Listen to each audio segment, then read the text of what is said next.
जो खबर इस वक्त सबसे ज्यादा वायरल हो रही है वो ये है, और आखिरकार वीटो पावर का इंतजार खत्म हो गया। वो चीन जो भारत को यूनाइटेड नेशन का परमानेंट मेंबर बनने से रोकता था, चीन भी कोने में रोता हुआ दिखाई दे रहा है और भारत को अब यूनाइटेड नेशन का परमानेंट मेंबर बनने से कोई भी नहीं रोक सकता। अगर भारत परमानेंट रिप्रेजेंटेशन हासिल कर लेता है इस्लामिक काउंसिल में तो उसके पास वीटो की पावर होगी और फिर हमें कश्मीर को भूल जाना पड़ेगा। बिल्कुल। यूएन और यूएनएससी जब वीटो पावर देने के लिए अग्री कर गया, साइन जो है सिग्नेचर्स काफी सारे हो गए, जिसमें से 193 कंट्रीज में 180 कंट्रीज ने डायरेक्ट साइन किया है कि हाँ भारत को वीटो पावर मिलना चाहिए। इन अरब ममालिक में से हर मुल्क जो है वो सपोर्ट कर रहा है इंडिया की परमानेंट सीट में यूनाइटेड नेशन सिक्योरिटी काउंसिल में सपोर्ट कर रहा है। क्या हम कह सकते हैं कि अब दोस्त ममालिक ने भी हाथ खींच लिया? तो एजेंडा बड़ा वसी था जिसमें आप कह सकते हैं कि हर चीज ही शामिल थी। सिक्योरिटी काउंसिल की तरफ से स्टेटमेंट आई है कि इंडिया इस टाइम दुनिया का तीसरा बड़ा पावरफुल कंट्री बन चुका है। साथ ही साथ अगर सिंगापुर के डिप्लोमेट की बात करें, उन्होंने भी स्टेटमेंट दी है कि यूनाइटेड नेशन सिक्योरिटी काउंसिल की परमानेंट सीट को इंडिया को जगह देनी चाहिए। अमेरिका के लिए इस वक्त टॉप मोस्ट प्रायोरिटी है चाइना को इनसर्कल करना and India is the biggest option. Hello, जय हिंद दोस्तों, एसपी न्यूज़ 91 में आपका स्वागत है। दोस्तों कुछ कमेंट्स आ रहे थे जिसमें कि ये साफ तौर पर ये पूछा गया था कि हर बार यूएनएससी जो है यूनाइटेड नेशन, उसकी जो मीटिंग होती है वो हमेशा ही अमेरिका के अंदर ही क्यों होती है। कुछ ऐसे सवाल कमेंट बॉक्स में थे, तो मैं आप सभी के डाउट को क्लियर करता हुआ बता दूं कि यूएनएससी की जो मीटिंग होती है वो हर बार अमेरिका इसलिए होती है, हर बार यूएस में इसलिए होती है क्योंकि यूएनएससी का जो हेड क्वार्टर है वो वहीं पे है, तो उसके जितने भी प्रोग्राम्स होते हैं वो वहीं पर होते हैं। अब सबसे बड़ी खबर निकल के जो ये आ रही है कि यूएनएससी में वीटो पावर 5 देशों के पास है, जिसमें कि भारत लगातार यूएनएससी में स्थायी मेंबरशिप पाने के लिए यानी कि वीटो को प्राप्त करने के लिए कोशिश कर रहा है, जो कि काफ़ी टाइम से कर रहा है। लेकिन कुछ मेंबर्स, उन 5 मेंबर्स में से अगर एक भी उस बात को या फिर भारत को मना कर देगा तो उसे वीटो नहीं मिल पाएगी। लेकिन 180 देशों ने साइन कर दिया है भारत के लिए कि भारत को वीटो पावर मिले, लेकिन एक चीन देश ऐसा है जो कि इस बात को मानने को तैयार नहीं है। पाकिस्तानी मीडिया इस बारे में क्या चर्चा कर रही है, किस तरीके के ख्यालात रखती है, सब कुछ जानेंगे इस वीडियो में। तो आइए दोस्तों वीडियो को स्टार्ट करते हैं। आखिरकार वीटो पावर का इंतजार खत्म हो गया और वो चीन जो भारत को यूनाइटेड नेशन का परमानेंट मेंबर बनने से रोकता था, आज उसी चीन के ऊपर अमेरिका और रशिया टूट पड़े हैं और चीन भी एक कोने में रोता हुआ दिखाई दे रहा है और भारत को अब यूनाइटेड नेशन का परमानेंट मेंबर बनने से कोई भी नहीं रोक सकता। हो सकता है कि विद इन द मंथ, हो सकता है कि नेक्स्ट मंथ, लेकिन ये बहुत जल्द होने वाला है। भारत यूनाइटेड नेशन का परमानेंट मेंबर बनने वाला है। डिटेल क्या है और कहते हैं ना कि कितनी बड़ी ये ब्रेकिंग न्यूज है, इसके लिए हमारे शो पर मौजूद है नाज़िया इलाही खान। भारत ने फिर से खुद को पहचान विश्व गुरु की दे दी और जिस हिसाब से अमेरिका, रूस ने भारत को वीटो मिलने के लिए जो सपोर्ट किया है, उससे कहीं ना कहीं लोगों के दिमाग में अब ये तो एंटर कर चुका है कि भाई अमेरिका भारत के खिलाफ तो नहीं जा सकता।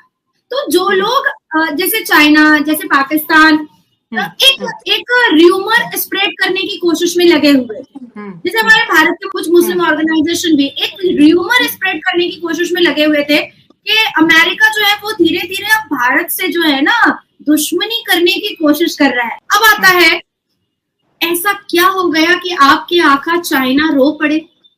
3 मिनट की स्पीच मोदी जी की, वो इतनी वार्म, इतनी ब्राइट स्पीच थी, मतलब I don't have words to explain कि पूरी दुनिया सत्ते में चली गई कि भाई ये आदमी किस तरह से क्रिस्टल क्लियर बात करता है। आप सोचो कि यूएनएससी जो है 1945 में एस्टैब्लिश हुआ था और 1946 से लेकर के भारत देश में जितनी भी प्रधानमंत्री रहे, सबने कोशिश की कि वीटो पावर हमें मिले, हमारे देश को वीटो पावर मिले, लेकिन कुछ नहीं हो पाया। लेकिन 10.5 साल में भारत, आदरणीय प्रधानमंत्री मोदी जी ने इतना खूबसूरत, इतना चार्मफुल और सारी चीजों को इतना बैलेंस लेकर के चले और इकोनॉमिकली अपने आप को जो 3rd पोजीशन पर उन्होंने पहुंचाया कि भाई यूएन भी मजबूर हो गया कि भाई इनको तो देना बनता है वीटो पावर। यूएन और यूएनएससी जब वीटो पावर देने के लिए अग्री कर गया, साइन जो है सिग्नेचर्स काफी सारे हो गए, अच्छा, हालांकि शैला ये समझने की बहुत जरूरत है जी। कि 193 कंट्रीज का सिग्नेचर लगता है अगर किसी एक नए कंट्री को वीटो पावर मिलता है, जिसमें से 193 कंट्रीज में 180 कंट्रीज ने डायरेक्ट साइन किया है कि हाँ भारत को वीटो पावर मिलना चाहिए। भाई 10.5 साल में ये मिरेकल कैसे हो गया? अब कुछ लोग बोलते हैं अंबानी ने मिरेकल करवा दिया, अडानी ने मिरेकल करवा दिया। नहीं भैया, इन्होंने कुछ नहीं करवाया है। Bharat is having strong make in India power, सबको पता है। Bharat is having strong defence power, Bharat is having strong military power. हमारा मिलिट्री सिस्टम जो इतना खूबसूरत बन चुका, हमारा डिफेंस चौथे पोजीशन पर आ चुका। हम अभी इस वक्त जो है, अगर आप India diplomatic influence is growing like never before. अब भारत ने क्या किया है, अब रशिया और जापान को पास ओवर करके 3rd पोजीशन पर भारत पहुंचा। अगर एशिया पावर इंडेक्स 2024 को अगर हम पढ़ते हैं, जो भारत नहीं निकालता है भैया, मैं पहले क्लियर कर देती हूँ, इसमें यूएस सबसे पहले आ रहा है, उसके बाद चाइना आ रहा है, उसके बाद इंडिया आ जा रहा है, उसके बाद जापान आ रहा है, उसके बाद ऑस्ट्रेलिया आ रहा है, उसके बाद रशिया आ रहा है। तो जो डिफेंस, मिलिट्री और पावर और मेक इन इंडिया का पावर था, वही एक्चुअली में, तो ये सारी चीजें जो है वो अब हमारे भारत देश को इतना ज्यादा शाला स्ट्रॉन्ग कर चुका है, इतना ज्यादा स्ट्रॉन्ग कर चुका है। और पाकिस्तान का स्टांस ये है कि भारत इस वजह से वीटो चाहता है क्योंकि वो कश्मीर चाहता है। अगर भारत के पास वीटो आ जाता तो फिर तो कश्मीर का मुद्दा यूनाइटेड नेशन से हमेशा हमेशा के लिए एलिमिनेट हो जाएगा। अब देखिए, इसके अंदर ये सवाल किया जाए कि पाकिस्तान क्यों नहीं, पाकिस्तान को भी वीटो मेंबर बनाया जाए। तो देखें, पहली बात तो ये कि वीटो मेंबर बनने के लिए दुनिया की बड़ी पावर बनना पड़ता है। तो पाकिस्तान तो उस वक्त बन सकता है वीटो मेंबर जब वो इतनी बड़ी पावर बन जाए। बड़ी दिलचस्प सूरत हाल है। वो कहते हैं आमिर लियाकत का करते थे, बड़ी नाजुक सूरत हाल है। वो इसलिए है कि जब ये बात कही जा रही है कि इंडिया को वीटो का हक हो, इंडिया परमानेंट सीट उसको वहां पर मिले, तो अगर इंडिया को नेक्स्ट 1 और 2 ईयर्स में ये हो जाता है और इंडिया को ये राइट मिल जाता है, क्योंकि इंडिया ने इस सिलसिले में अपनी कोशिशें बहुत तेज कर दी हैं। देखिए ना, अब इसके अंदर अगर कोई ये कह रहा है कि ये भारत के कहने पर इन्होंने कहा है या सपोर्ट किया है, उनको सपोर्ट करने के लिए किसी ने कहा है, व्हाटएवर जो भी है, कह तो रहा है ना, आवाज तो उठ रही है। तो इंडिया की ये अपनी एफर्ट वो बढ़ती चली जा रही है।